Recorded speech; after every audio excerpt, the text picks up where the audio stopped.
Seja muito bem-vindo a mais um episódio do Pod Doutor, o seu podcast em saúde. A StarShape Suplementos é uma empresa dedicada à saúde e ao bem-estar, oferecendo produtos que atendam às necessidades de atletas, entusiastas do fitness e pessoas que buscam uma vida cada vez mais saudável. Com a missão de transformar o potencial físico e mental dos clientes com suplementos de alta qualidade que não só promovem o desempenho, mas também auxiliam para uma vida equilibrada e cheia de energia. Na StarShape Suplementos, você pode ter a garantia de que está investindo em produtos que realmente trazem resultados, projetados para reforçar seu bem-estar e desempenho de maneira segura e eficaz. Os produtos são certificados pela Anvisa e pelo FDA.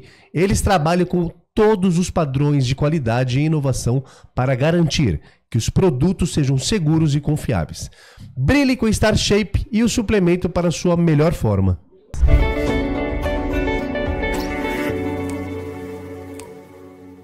Seja muito bem-vindo a mais um episódio do Pod Doutor, que é o seu podcast em saúde. Lembrando que o Pod Doutor ele é o primeiro, o maior, o mais consistente e relevante podcast de saúde no Brasil. E o nosso propósito é levar informação verdadeira, informação com qualidade em saúde. Como que nós fazemos isso? Convidando profissionais que tenham bagagem, estudo e experiência nas pautas que dispomos para conversar. E hoje estamos com o Dr. Frederico Félix, médico psiquiatra, já é a segunda vez que está conosco, é uma honra tê-lo aqui conosco. Seja bem-vindo, doutor. Muito obrigado pelo convite, é uma alegria muito grande estar aqui com vocês novamente. Sempre bom falar sobre saúde, saúde mental e temas relacionados ao nosso cotidiano. E devo também dizer que eu fiquei muito surpreso, né? Dessa vez eu fui convidado para falar com vocês e foi me colocado apresentar temas à minha escolha. E aí eu fiz uma proposta de 2 temas, né? Eu falei, olha, a gente pode falar sobre obesidade, transtornos alimentares, ou falar sobre o impacto do racismo na saúde mental. E rapidamente já me falaram, olha, vamos falar sobre o impacto do racismo sobre a saúde mental. E eu fiquei impressionado, né? Eu achei que vocês fossem escolher falar sobre obesidade, mas me traz muita alegria saber que vocês estão dispostos a encarar um tema assim que é delicado, né? Mas precisa ser falado, né, sobre isso. E vocês, como um podcast de saúde, estarem dispostos a encarar um tema assim tão delicado e tão precioso para nós, como nação brasileira, falar sobre isso, né? E vocês estarem dispostos a abrir esse veículo de comunicação que atinge tantas pessoas para falar sobre um tema como esse, eu fiquei feliz e agradecido por vocês abrirem esse espaço para a gente falar sobre isso. A honra é toda nossa, doutor Frederico. Seja bem-vindo novamente. Como muito bem falado pelo doutor Frederico Félix, a gente vai conversar sobre racismo e o impacto na saúde mental das pessoas. Doutor Frederico, com seus anos já de prática clínica, de formado, como que você percebe essa relação do racismo, desde o racismo estrutural, organizacional, mas na vida da pessoa ou do paciente? Como que é o dia a dia? O que você sente das principais queixas das pessoas? Moisés, eu acho que antes da gente falar do que é perceptível agora, né, que é claro que é muito sensível, não tem como a gente fazer uma breve excursão sobre um pouco da história da formação do nosso país, né? Onde está as raízes do preconceito, do estigma. Exatamente. Nós temos uma história de preconceito que não se iniciou agora, né? E existe um motivo pelo qual pessoas negras ou não brancas podem se sentir diminuídas, inferiorizadas, ou preteridas em uma série de relações. E, evidentemente, nós não podemos culpabilizar essas pessoas por isso, né? E, diferentemente do que muitas pessoas pensam, nós não podemos minimizar esse problema, né? Atualmente, existe uma palavra muito negativa que se usa para diminuir uma dor que não é sentida por determinadas pessoas, né? Que é a palavra mimimi, né? Então, uma dor que você não sente, uma dor que é do outro, muitas vezes algumas pessoas gostam de chamar de mimimi, né? Mas, na verdade, não é um mimimi, não é uma vitimização. Veja bem, nós passamos por um processo de 400 anos aproximadamente de escravização. Do século XVI ao século XIX, nós tivemos esse processo de escravização no nosso país. Então, desde o período colonial, nós tivemos então esses anos. Nós somos um país que tem aproximadamente 120 anos apenas de libertação de escravos, de um povo escravizado. É muito pouco tempo. Se você fizer um recorte histórico, veja bem, você pode lembrar-se da história do seu bisavô como, não sei, talvez um sapateiro, alguém que tivesse um comércio. E o meu bisavô, por exemplo, tinha um dono. É muito pouco tempo, né? Sim. Historicamente falando. E esse processo onde as pessoas eram tratadas como objetos ou coisas é um processo chamado de reificação. E isso, ao longo dos séculos, trouxe uma série de consequências que se refletem até hoje. E o período de libertação dessas pessoas, de uma condição de escravizados para uma condição de livres, né, ou não cativos, foi um processo que foi feito de uma maneira onde não foi dada uma condição de igualdade ou de cidadania, né? As portas das fazendas ou das senzalas foram abertas e essas pessoas foram descartadas de uma condição para outra sem que houvesse nenhum tipo de reparação e nenhum tipo de condição de igualdade para a luta por direitos ou condições de uma boa vida. Essas pessoas foram libertadas por uma condição de uma vida periférica, de uma vida sem condições de saúde, sem condições para educação, foram abandonadas à sua própria sorte. E disso evoluíram para uma vida em condições muito precarizadas e tiveram que conseguir sobreviver como puderam, né? E disso resultou em indicadores de saúde muito marginais, em indicadores de educação muito marginais, evoluindo para uma vida que nós conhecemos as condições e consequências como nós vemos até hoje, né? Então, nós não podemos analisar o recorte histórico e socioeconômico, sociológico, comparando as vidas das pessoas negras com as pessoas brancas hoje, sem fazer uma observação séria desse recorte. Muito bem falado, doutor Frederico Félix. Quando a gente fala acabou a escravidão, foi um marco muito importante. Só que e aí? E depois desse marco? Como que foi? Justamente o que você está levantando. Como que foi o tratamento? Como que foi o trabalho dessas pessoas? Como que elas se sentiam a partir do momento que é livre? Ela queria tudo isso, ser liberta. Só que aí, como que lidar com a liberdade? Isso, você acredita que tem impactos até hoje? E existem impactos até hoje. Sim, e lidar com a liberdade é uma coisa que você sair de uma situação de cativeiro é diferente de você ser introduzido a uma sociedade, não é? Você abrir o portão da senzala é uma coisa. Outra coisa é dizer que você foi integrado à sociedade, né?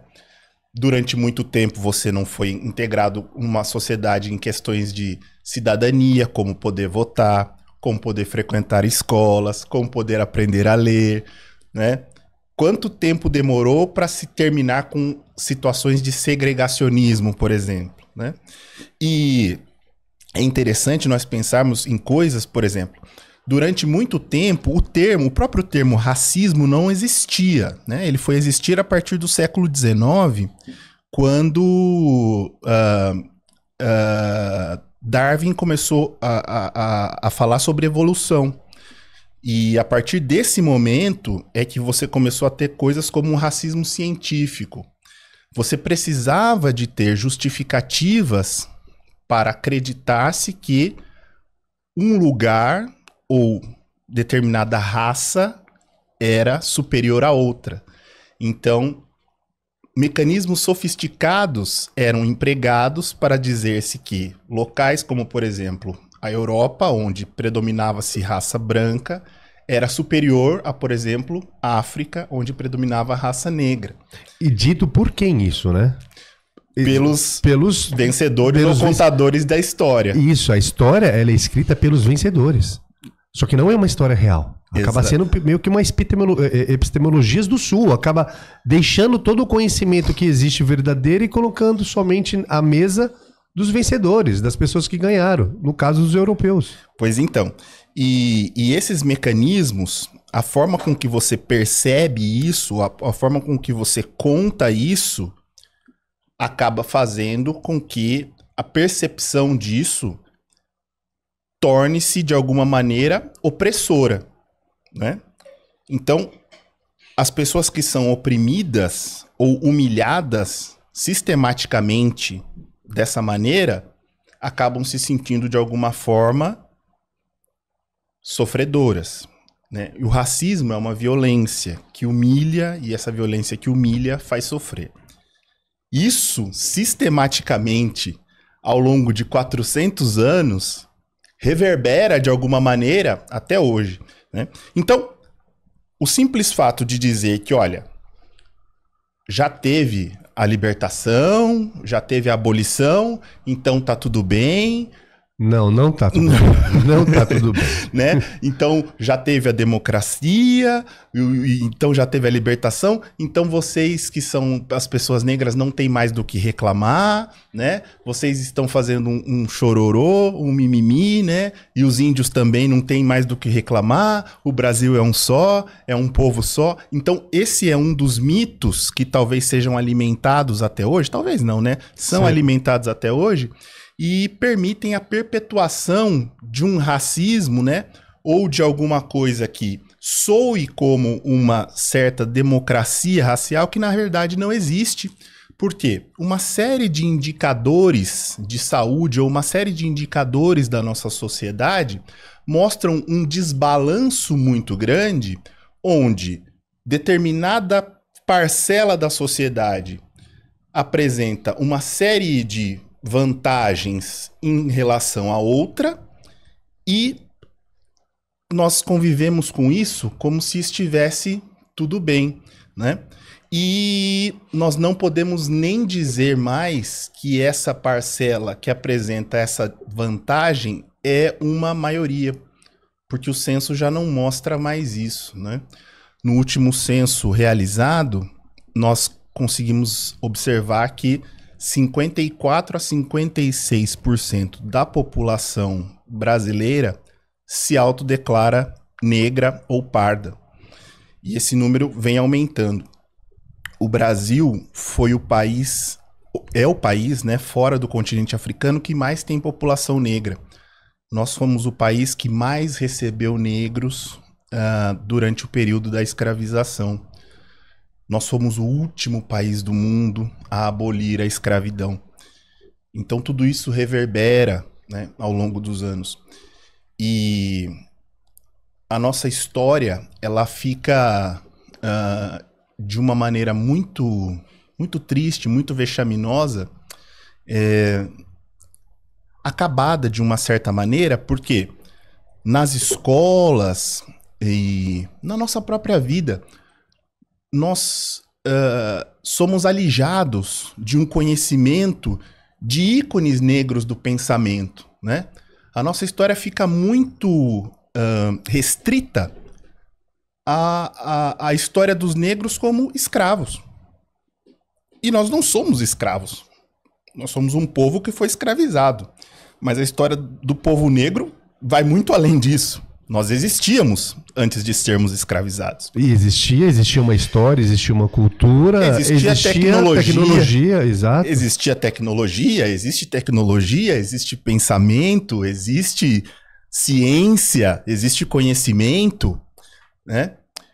O que se precisa compreender é que tudo isso foi sistematicamente calado e silenciado para que se justificasse esse processo de reificação e esse processo de animalização e coisificação dos corpos negros para que se pudesse justificar, olha, eu preciso fazer com que essas pessoas sejam tratadas como objetos ou coisas para que eu consiga fazer com que eles sejam tratados como animais e escravos, né? De uma outra maneira, não tão rude quanto a escravização alguns séculos atrás, alguns anos atrás, mas o que você está contando pra gente é que existe, isso é evidente, existe ainda outros meios um pouco mais sutis. Para que eu possa tratar seres humanos como mercadorias, eu tenho que simplesmente anular o fator humano dessas pessoas.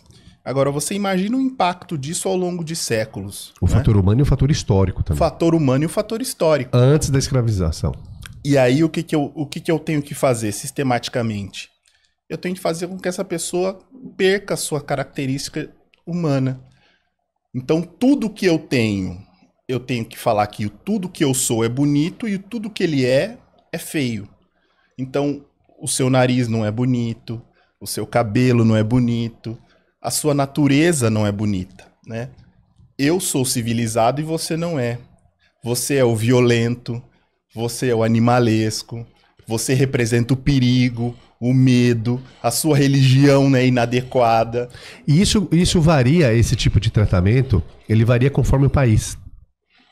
Nos Estados Unidos até tem um pouco mais, durante alguns anos, e um pouco menor hoje, a questão dos lados, a questão da separação.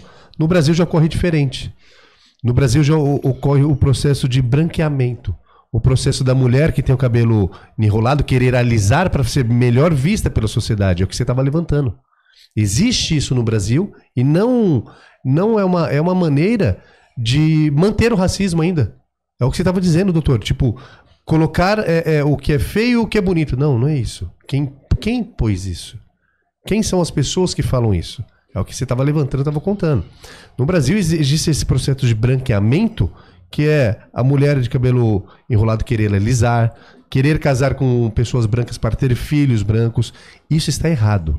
Isso está errado. E isso acontece até hoje. E quando chega para você, você puramente não vê só esse fato isolado. Você entende também o para trás da pessoa, não é isso? O que ela viveu e o que ela sente. Aconteceram processos, Moisés, muito sutis e também sofisticados nesse sentido. Depois da abolição, aconteceram processos de tentativa de branqueamento do Brasil. Exato. Né? Através de políticas de eugenia. Então se incentivou muito os casamentos interraciais numa tentativa de branqueamento do Brasil, né? Então, com uma intenção duvidosa, se incentivou o casamento interracial, não por uma característica de bom coração. Longe disso. Não foi por amor. Sim. Não foi por amor e por acreditar que as pessoas pudessem simplesmente se casar entre as raças, porque nós todos somos iguais. Foi numa tentativa nefasta de miscigenação. Então, foi por isso. Mas o que se fazia antes, né? No final do século XIX, era isso. Quem via as propagandas do Brasil no final do século XIX, lá fora, como havia esse predomínio de uma classe branca dominante, quem via as fotos da Miss Brasil, quem vê as fotos até hoje do nosso parlamento, do nosso judiciário, só vê pessoas brancas na elite, né? Então, ou seja, nós somos um país de população de maioria negra, onde os cargos de autoridade, de poder, quem faz as decisões, quem legisla, quem são os representantes do povo, são pessoas brancas. E isso não causa espanto a ninguém, né? E talvez devesse, né? Talvez devesse provocar o pensamento, né? Então, eu estou trazendo um pouco desses dados antes da gente entrar propriamente no que nós viemos falar aqui, que é, né, dos impactos do racismo na saúde mental, porque quando a gente vai falar sobre isso, né? Sem esse histórico vai ficar um mimimi. Que é o que se fala. E não é isso. Tem um histórico, tem um passado. Antes da gente falar sobre ciência, né? Que esse aqui é um programa admirável, porque vocês falam sobre ciência, sobre medicina séria. Mas antes da gente entrar propriamente disso, né?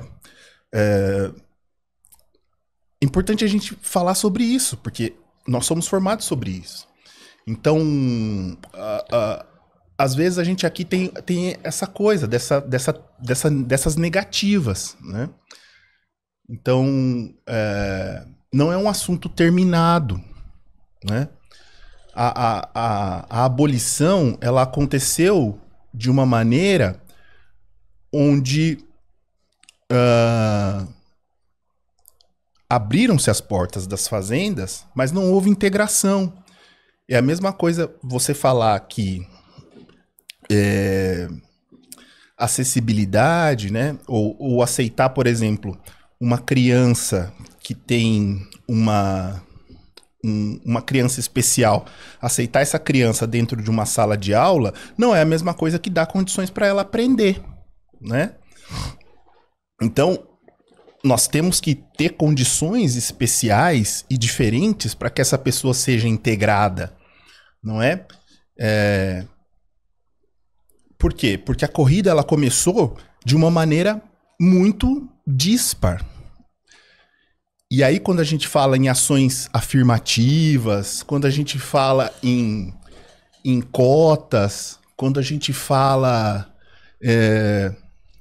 em ações de reparação, as figuras que estão no poder ou as figuras que já estão estabelecidas se encrespam e falam meritocracia. Né? Meritocracia, não, né? São direitos iguais, nós todos temos os mesmos direitos. Mas a linha de largada foi a mesma? Exatamente, né, Moisés? Eu vejo que você é uma pessoa que está bastante conectada com a realidade, né? Porque as linhas de largada são muito diferentes, não é? Você veja, todo alemão é nazista? Obviamente que não, né? Mas os alemães, eles têm muita vergonha do passado nazista, a maioria deles, né? Mas nem todo alemão é nazista. Mas eles têm vergonha de terem produzido um Hitler, a maioria dos alemães, né? Quem não é nazista. Eles não entendem um Hitler. Eles acham injustificável ter um Hitler. A culpa não é dos judeus, a culpa é do Hitler, né? Eles não entendem terem produzido isso. E eles acham muito normal pedir desculpas e falar, olha, a gente não queria ter feito isso. E todo mundo acha normal ter ações reparatórias, né? Pedir desculpa, olha, desculpa aí, judeus, né? Não era por aí, sabe? A Segunda Guerra foi uma coisa injustificável. Vamos pedir desculpa por Auschwitz. Tem museus, né, do nazismo. Quem teve a oportunidade de ir para a Alemanha, tem museu de Auschwitz. Todo ano tem um filme sobre a Segunda Guerra. Todo mundo inteiro pede desculpa para os judeus. Todo mundo tem uma facilidade para compreender isso.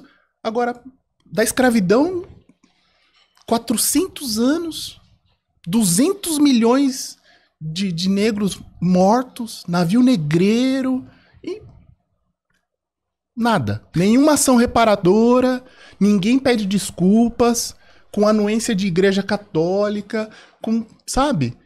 E quando você vai falar em... Olha, pessoal, vamos ter vagas especiais para pessoas que não tiveram as mesmas oportunidades de fazer o ensino médio. Vai ter, olha, tem tantas vagas aqui nessa empresa estatal que vão ser destinadas a pessoas que, olha, e é isso. Aí, não, né? Meritocracia, um mimimi, né? Olha, essas terras aqui são dos quilombolas e tal. Os índios, esse território aqui é indígena, não, vamos ter que plantar soja, né? Então, são coisas que, do ponto de vista histórico, sociológico, né, são complexas, né? E as pessoas têm pouca sensibilidade para compreender isso, porque parece que de fato ficou muito longe, né? Mas 1939, 45, tá perto, né? E talvez até por conta dessa coisa dos judeus serem brancos, talvez seja mais fácil das pessoas entenderem porque tá mais perto do tom de pele deles. Mas eles também passaram, na época do nazismo, por essa coisa da ciência, de falarem que os judeus eram diferentes dos alemães, né? Que os alemães eram uma raça superior e os judeus eram, né, humanamente inferiores. Que, na verdade, a gente sabe, né, que tudo isso era balela. Era também um mecanismo para se justificar. Olha, nós podemos fazer o que quisermos com os judeus porque eles não são humanos, né? Assim como, de alguma forma, lá na época da escravidão, eles também, de um modo pseudocientífico, quiseram dizer que, olha, os negros, nós podemos fazer o que quisermos com eles porque eles não são bem humanos, eles são meio animais, né? Balela. Você acredita, doutor Frederico, que hoje, no mundo de hoje, atual, esse racismo estrutural, desde veículos de comunicação que utilizam a linguagem diferente, quando o mesmo delito de uma pessoa, de um infrator, branco ou negro, a linguagem muda.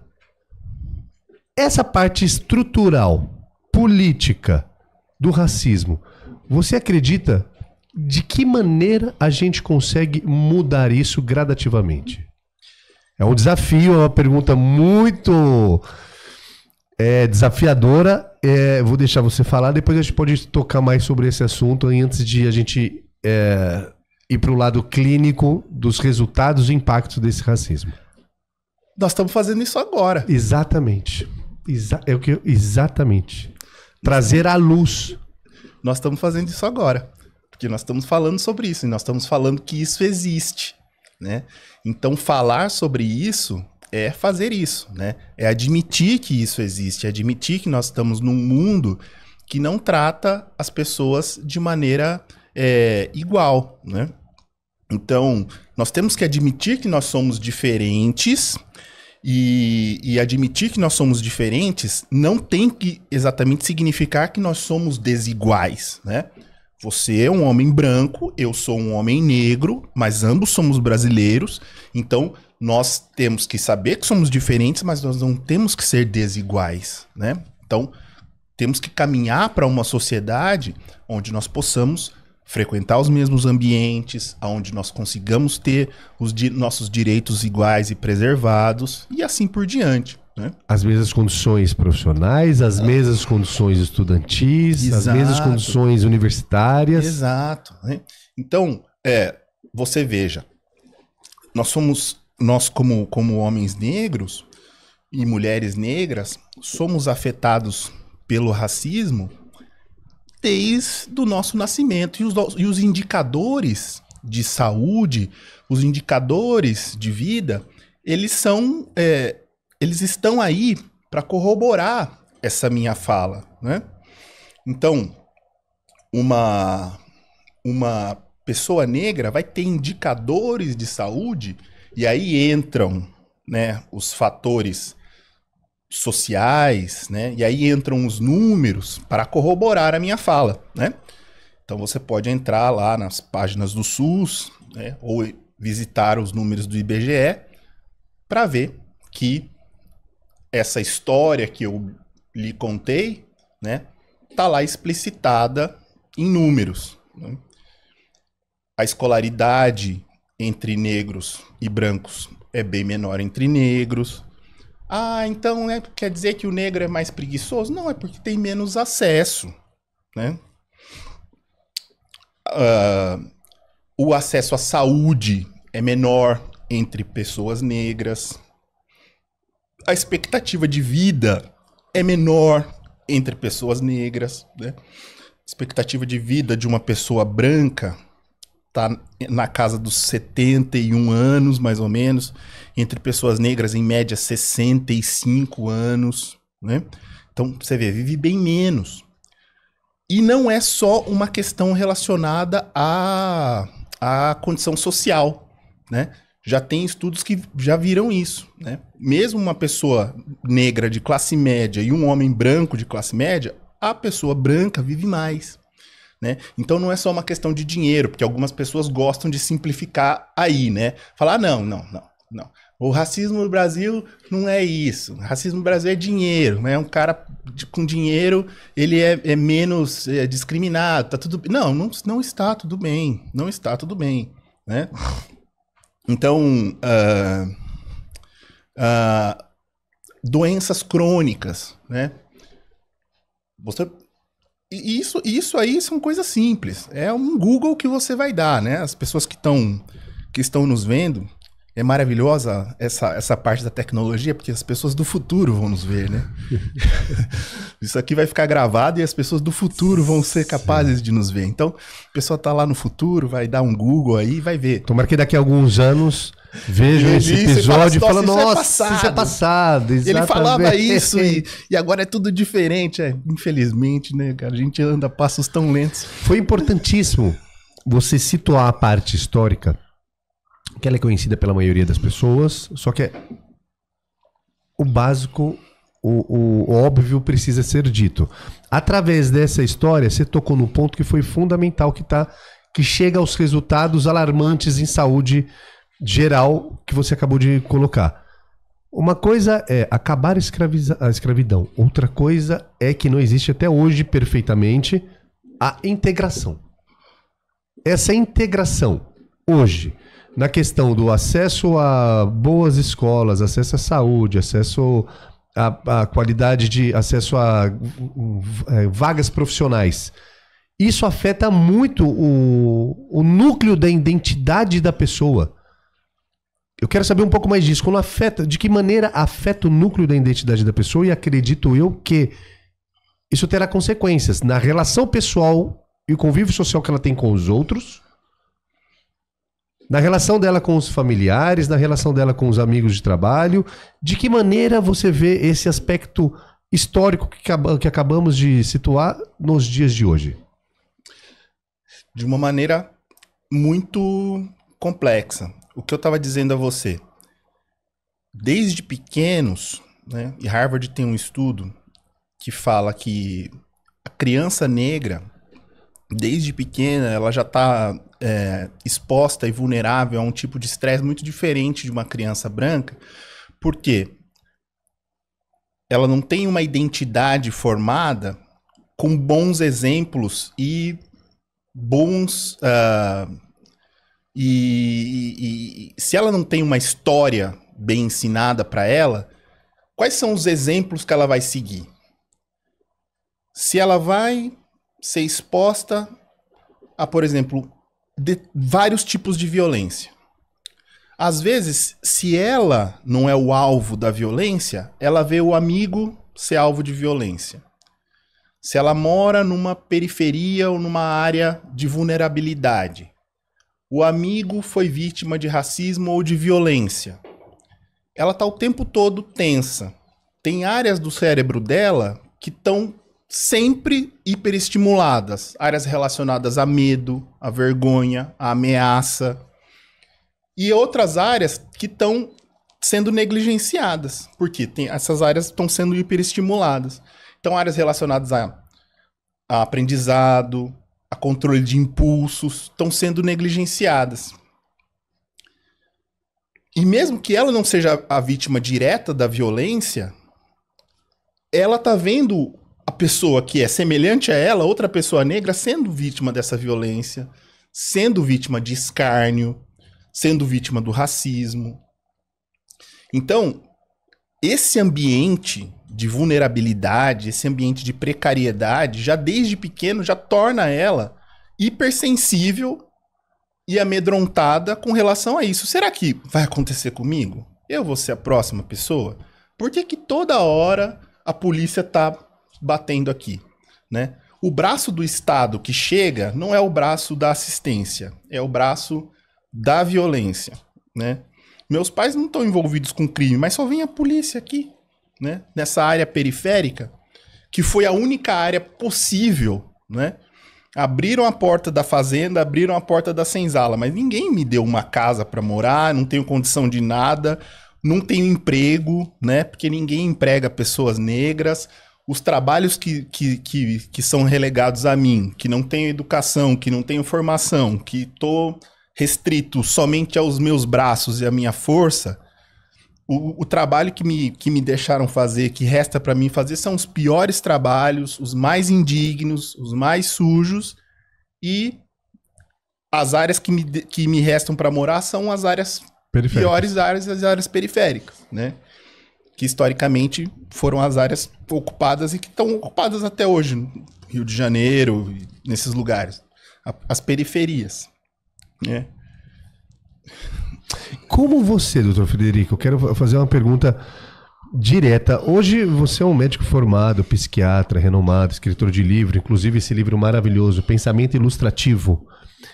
Eu achei demais essa ideia dele, quando nos presenteou com o livro. O autoconhecimento ele não é fácil, ele é desafiador. Quando você coloca ilustrações, acho que ele fica mais leve de interpretar. Depois a gente vai colocar como adquirir o livro. Doutor Frederico, você sendo um homem negro, passou por tudo isso, como é que foi sua história pessoal para transpor essa diferença? Como que foi para você para dar voz a isso e como que foi sua experiência para chegar? Médico formado, como que foi o seu... Você passou por racismo? Você teve isso? Acredito que sim. Conte um pouco sobre isso para a gente colocar na mesa. O racismo ele existe de todos os lados, desde profissionais da área da saúde, desde pessoas que estão nos escutando ou não, pessoas que estão em zonas limítrofes ou periféricas. Como que foi para ti toda essa história que a gente está contando? Como que foi para você transpor e chegar ao ponto de ser cientista hoje, ser um médico? Passou por isso? Passei, como Passa até hoje? Passo, sim. Menos, ou não? A gente nunca deixa de ser negro, né? Eu acho que eu tive bons exemplos dentro da minha casa, né? Minha mãe é uma mulher que teve a oportunidade de estudar também, né? Por méritos dela próprios, né? Na época dela não havia... Ela foi e quebrou as próprias barreiras dela também, sempre foi muito estudiosa, se formou em letras e sempre me incentivou a estudar. Meu pai veio da África, veio de São Tomé e Príncipe para estudar também no Brasil. Ele sempre foi muito estudioso e ele veio para o Brasil com uma bolsa de estudos da Unesco para fazer engenharia elétrica aqui na Unicamp. E ele se formou aqui e ficou. E também, né, sempre estudou muito, fez mestrado, doutorado e está na Unicamp até hoje. E eu sempre vi neles um exemplo para isso, né? Então eu sempre tive a oportunidade de estudar e assim o fiz, né? E hoje você é exemplo. Então, mas é o poder da representatividade. Então, assim, estudei muito para chegar até aqui e continuo estudando, né? E achei interessante, Moisés, porque nós temos que ter essa coisa da representatividade. Isso é importante. As pessoas têm que nos ver, né?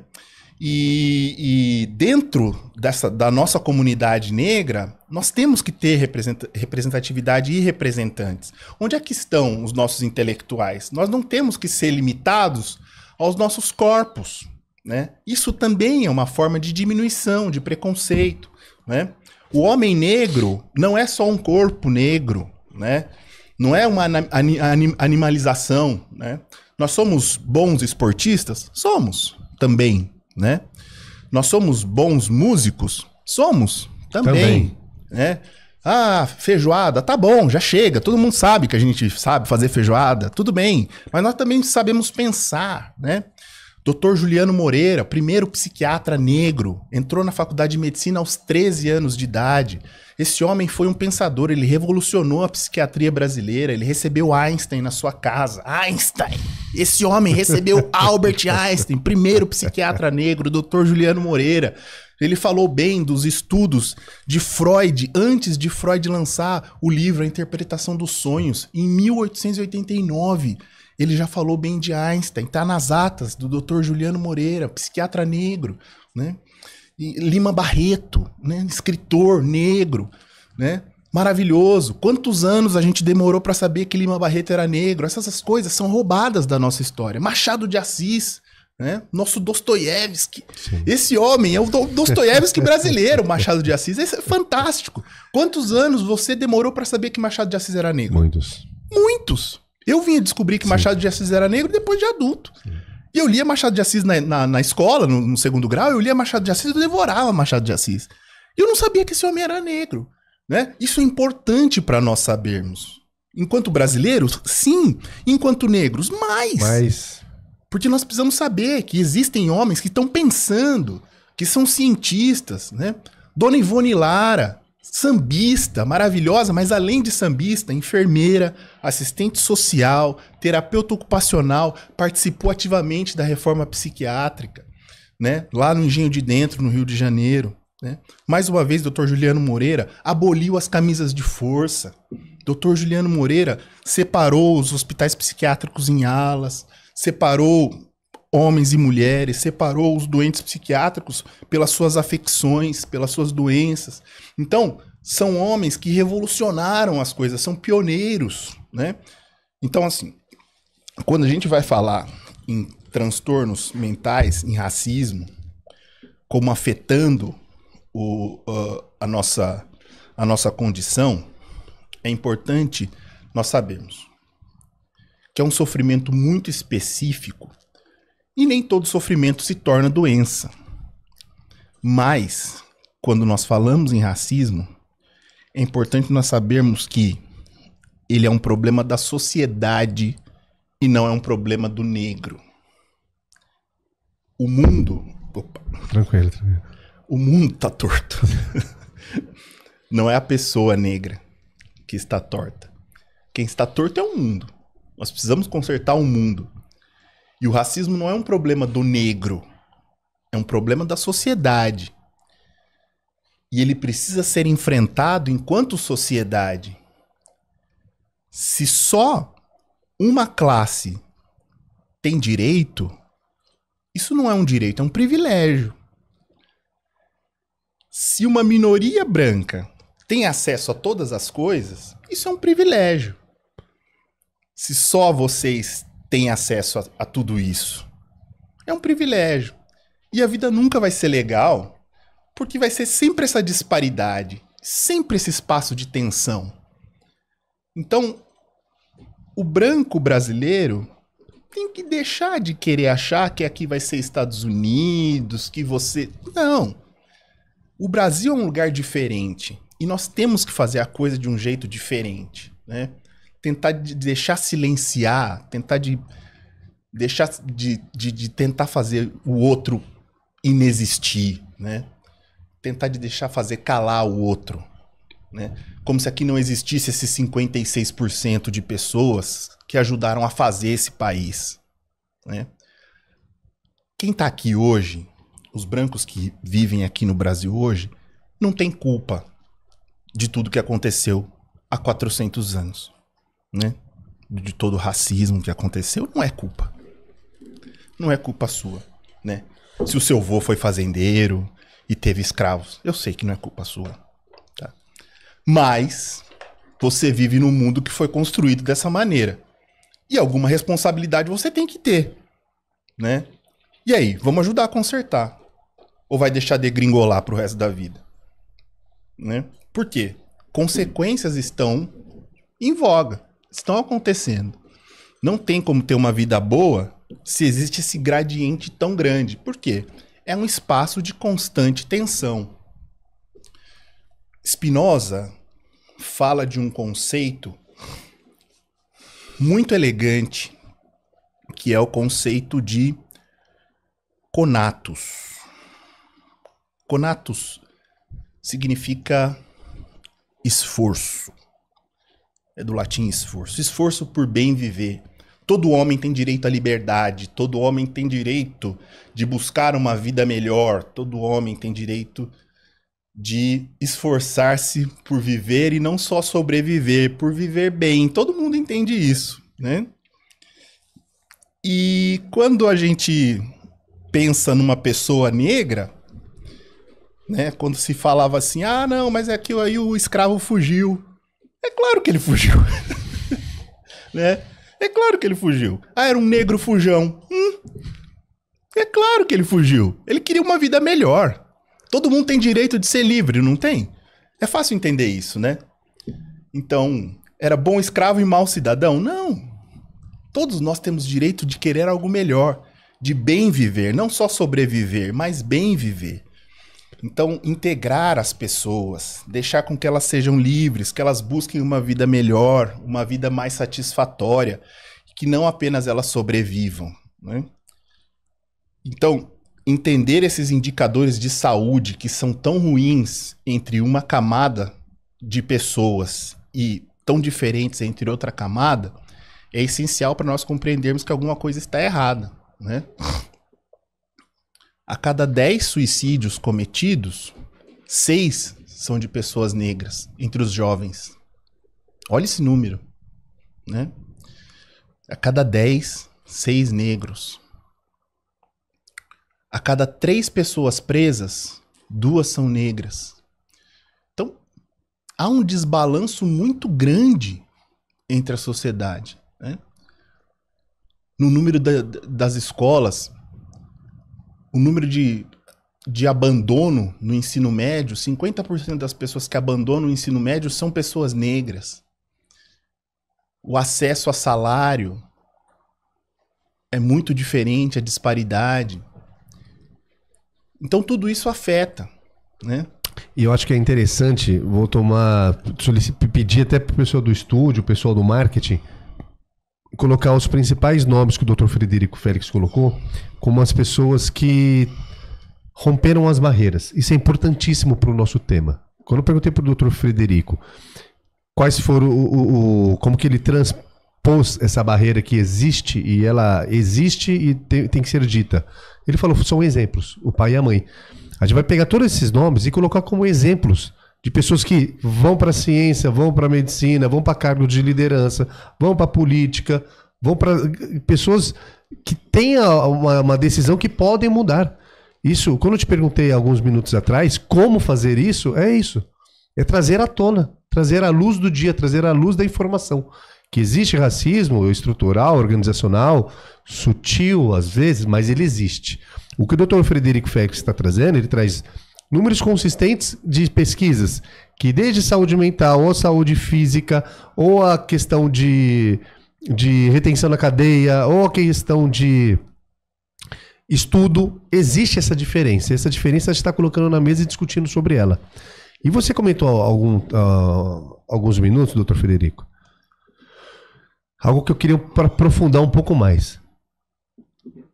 A pessoa negra, desde a infância, ela é constantemente afetada, não diretamente às vezes com ela, mas com seus semelhantes, amigos, colegas de escola, de bairro, de vizinho ou com familiares.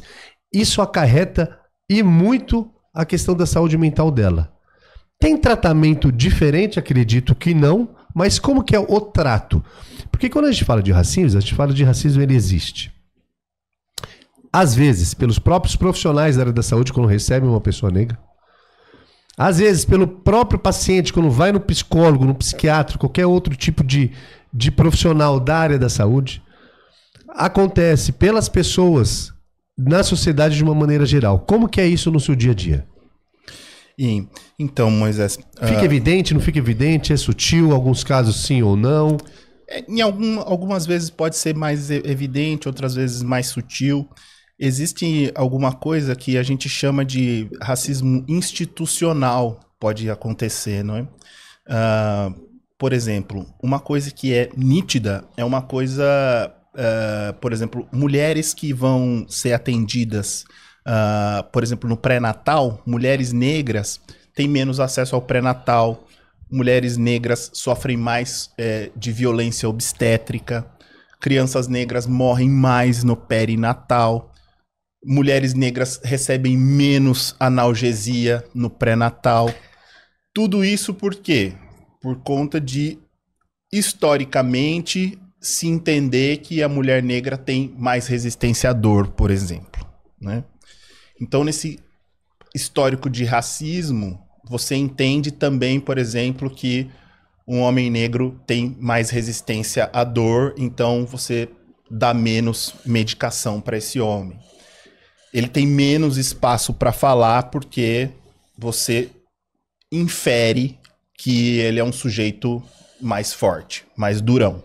Então, esse sujeito não fala, né? Quem disse isso? Quem diz isso? Os profissionais que, por exemplo, vão atender esse homem. Então, mas isso tá errado. Exato. Isso tá errado. Sim, eu concordo com A você. gente falou algum tempo atrás, a história é escrita pelos vencedores. Então lá atrás, os europeus, quando falavam dos brasileiros negros, falavam que era uma raça superior ou que eles eram mais atletas. E tá errado. Pois é. Isso tá errado. Isso é historicamente errado. E programas como este, sério, o Pod Doutor, entre outros veículos de comunicação, é importante trazer esse assunto à tona.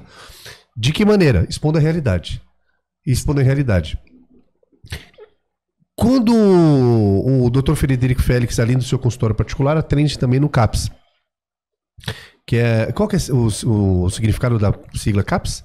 Centro de Apoio, Psicossocial. Né? Como que é o dia a dia lá, Dr. Frederico? Bom, no CAPS... Especificamente nesse assunto que a gente está falando do racismo, como que funciona? Então, no CAPS existem dois tipos de... Dois não, né? Existem vários tipos de CAPS. Mas o CAPS onde eu atendia era o CAPS álcool e drogas, né? Existe uma equipe multidisciplinar que está preparada para atender os pacientes que têm algum tipo de adição, né? A equipe multidisciplinar para tratar adição, ou seja, o vício vai ser enfermeiros, psiquiatras, psicólogos, sim, terapeuta ocupacional. E então esse paciente ele passa por um acolhimento onde ele conta a história toda dele e a gente faz o tratamento desse paciente, que é um tratamento longitudinal, né? Quando a gente fala desse tratamento longo, qual que é um período de tratamento? A pessoa vai lá no CAPS todos os dias, vai uma vez a semana, durante um ano? Qual que é o acompanhamento? Existem várias modalidades, né, de tratamento, mas assim, o tempo é indefinido, né? Por quanto tempo a pessoa necessitar desse acompanhamento, né? Existe também um acolhimento para familiares, né? Então, assim, é um tratamento bastante completo e... Eu tive o privilégio de trabalhar num local onde o serviço funcionava muito bem. O que a gente percebe é que, muitas vezes, as pessoas não estão preparadas para fazer o acolhimento dessas pessoas, mas existe um princípio no SUS, que é um princípio muito bonito, e que ele fala de equidade. E a equidade é diferente da igualdade. Porque da singularidade. Isso, porque a equidade, ela vai dar para a pessoa que precisa mais, ela vai dar mais coisas, né? Igualdade é eu dar coisas iguais para pessoas que às vezes não precisam de coisas iguais, né? Quem está precisando de mais vai receber mais, né? Por exemplo, uma pessoa que não pode se deslocar até o posto de saúde, então o médico vai até a casa dessa pessoa, né? No SUS, por exemplo, existem programas onde o médico vai até a casa dessa pessoa. Eu atendendo no SUS, como ainda atendo, em algumas ocasiões eu me desloco até a casa da pessoa, né? O SUS proporciona esse tipo de cuidado. Então isso é equidade, né? Não é igualdade, né? Na igualdade eu ficaria sentado lá no posto de saúde e o SUS diria, olha, o médico está disponível, vai até o médico quem quer, o médico está lá, né? E isso não é equidade, porque uma pessoa precisa do médico, o médico tem que ir até a pessoa. Então, equidade é tratar os diferentes de forma diferente. E admitir que existem pessoas diferentes, ou seja, que o racismo atinge as pessoas de uma maneira diferente, entender que o racismo existe, é uma coisa importante e é uma coisa urgente na nossa sociedade. Porque essa negativa de dizer que, não, nós somos todos iguais, tá tudo bem, não está tudo bem, né? Isso faz parte desse sistema de negação, desse negacionismo, né, a brasileira, de não, tá tudo bem, tá tudo resolvido, foi tudo resolvido com a abolição, quando na verdade não foi. Colocamos cotas, fizemos 1, 2, 3 programas e segue. Quando na verdade não foi, quando na verdade não está, né? Isso aí é tapar o sol com a peneira, é negar todos esses números que eu venho falando e que na verdade não dá tempo de eu falar todos os outros que aí estão, né? E que não a intenção não é fazer ninguém chorar aqui, né? A intenção não é desfiar um terço, nem ficar aqui tocando violino para vocês, né? Mas é mostrar um pouco de realidade para nós lidarmos com o fato de uma maneira madura, né? De uma maneira consistente, de uma maneira que a gente consiga compreender que todos esses 400 anos e a maneira como foi feita a abolição não é uma maneira onde nosso povo foi integrado à sociedade, né? Foi uma canetada, né? E aí, pronto, né? As coisas não se resolveram, né? Não houve uma distribuição igual da renda e de tudo mais, né? Durante muitos anos, algumas pessoas enriqueceram muito com o tráfico de seres humanos, né? Grandes fazendeiros enriqueceram muito com a escravidão, traficantes de seres humanos enriqueceram muito. Quando a abolição foi realizada, esses fazendeiros foram indenizados, né? Não sei se alguém fica pasmo, né? Mas deveria. Esses fazendeiros foram indenizados. Nós negros não recebemos nenhum tipo de reparação. Fomos abandonados à nossa própria sorte e vida que segue. Hoje, quando se fala em qualquer tipo de reparação, muita gente fica arrepiado, né? E as coisas são como são. Nós temos números absolutamente díspares em relação aos brancos, que são minoria no país, quando se comparam aos negros. E nós levantamos todos os dias, vamos trabalhar, como se isso fosse absolutamente normal. A população negra sofre violências de todas as naturezas cotidianamente. Somos mortos pela polícia, vivemos uma situação de precariedade em sua maioria e encaramos como se isso fosse absolutamente normal. Não ocupamos posições de destaque e de poder, sofremos ataques racistas e lidamos com isso como se estivesse tudo bem. Não está tudo bem, né? Não está tudo bem. Nós precisamos amadurecer enquanto um povo para que essa situação seja transformada, né? E essa situação é transformada através de ocupação de espaços, através de educação, através de melhora de condições e indicadores de saúde, de educação, de renda. É através desses caminhos, né? Doutor Frederico, você comentou algo há pouco no CAPS ou no SUS, que alguns profissionais às vezes estão despreparados para lidar com o tema. A gente está chegando no final do nosso episódio. Eu gostaria de pedir palavras finais do aparato de tudo que nós conversamos, mas também colocar na mesa essa frase que você comentou, que eu concordo, que os profissionais de saúde, de uma maneira muito benevolente, indulgente e amistosa, quero até deixar um recado pessoal de que isso existe. Então, quando aparecer uma pessoa na sua frente que diz que está sofrendo e que existe essa diferença de negros e brancos, tratar de uma maneira assim como o Dr. Frederico Félix nos trouxe. Dr. Frederico Félix, palavras finais, gostaria que fizesse uma aspas nessa fala que eu trouxe, que na verdade não foi uma fala minha, foi uma fala sua. Palavras finais que está chegando já no final do nosso episódio. É sempre muito desafiador falar sobre esse tema, porque ele é extenso e denso, mas eu acho que nós temos que pensar assim: somos diferentes, mas não somos desiguais. E a luta antirracista não é uma luta só dos negros, é uma luta também dos brancos. Nós somos todos brasileiros, devemos ser todos antirracistas. Para que nossa vida melhore, vocês, brancos, que são antirracistas, também precisam se manifestar.